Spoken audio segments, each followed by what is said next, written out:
आमच्याकडे नाही बाई कुकरमध्ये शिजवलेला भात आवडत. कित्येक हळदी कुंकामध्ये आजही आपल्याला अशी वाक्य ऐकायला येतात. तसंच आमच्याकडे नाही बाई कुकरमध्ये शिजवलेली तूर डाळ आवडत असा गोड हट्ट खायचं बरकाच्या किचन मधून पण येतो. खरंच आहे ना, पातेल्यात मंद शिजलेल्या डाळीची चवच काही न्यारी. आणि याच तूर डाळीचा जेव्हा आपण एक मास्टरपीस बनवतो, ज्याला आपण प्रेमाने सांबार म्हणतो, तिथे तर मग विषयच संपला. आज तुम्हाला मी रेसिपी नाही तर सांबारची एक भन्नाट गंमत सांगणार आहे. इडली डोशाचा हा लाडका मित्र सांबार खर तर साऊथ इंडियन नाहीच मुळे. हो, बरोबर ऐकलं. सांबारचा जन्म झालाय तंजावरच्या मराठा साम्राज्यात. असं म्हणतात की एकदा छत्रपती संभाजी महाराज तिथे गेले होते, तेव्हा आमटी बनवण्यासाठी कोकम मूगडाळ असं काहीच नव्हतं. तेव्हा तिथल्या आचार्यांनी तुरडाळ चिंच वापरून एक जो नवीन प्रयोग केला, तो शंभूराजेंना इतका आवडला की त्या पदार्थाचं नावच पडलं सांबार. आपला मराठमोळा तडका कसा दक्षिण भारतात भारी रुजलाय बघा. आणि याच सांबारची अजून एक गंमत सांगू. या पदार्थाला कुठलेही कडक नियम नाहीत. जसा प्रांत बदलतो तशी सांबारची चवही बदलते. तुम्ही कर्नाटकात गेलात तर तिथला सांबार थोडस गोडसर लागतं. उडपी सांबारची चवच वेगळी. आणि तामिळनाडूत एकदम झणझणीत आणि मसालेदार.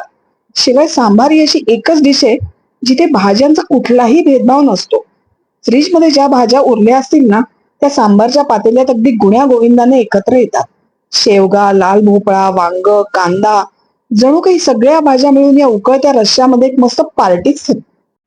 म्हणूनच सांबार म्हणजे निव्वळ भाजी किंवा आमटी नाही, तो चवींचा एक जिवंत उत्सव आहे. गरम तेलात तडतडणारी मोहरी, हिंगाचा झणझणीत सुवास, कढीपत्त्याची खमंग फोडणी, आहा हा, त्या चिंचेचा आंबटपणा, MTR ची सांबार पावडर आणि गुळाचा गोडवा मिसळला की एक जादूच तयार होते. जेव्हा सुक्या खोबऱ्याचं किंवा ओल्या खोबऱ्याचं आणि धने जिऱ्याचं वाटण त्या डाळीत एकजीव होतं ना, तो उकळता सुगंध घरभर दळवळतो. भूक अगदी दुप्पट आपोआप होतेच.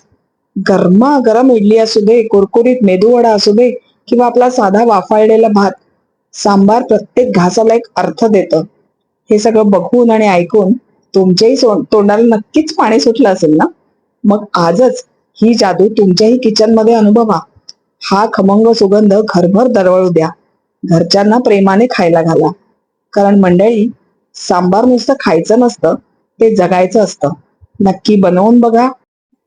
तुम्हाला ही रेसिपी कशी वाटली आम्हाला नक्की कमेंट करून कळवा. खायचं बरकाला लाईक, फॉलो, शेअर, सबस्क्राईब करायला विसरू नका.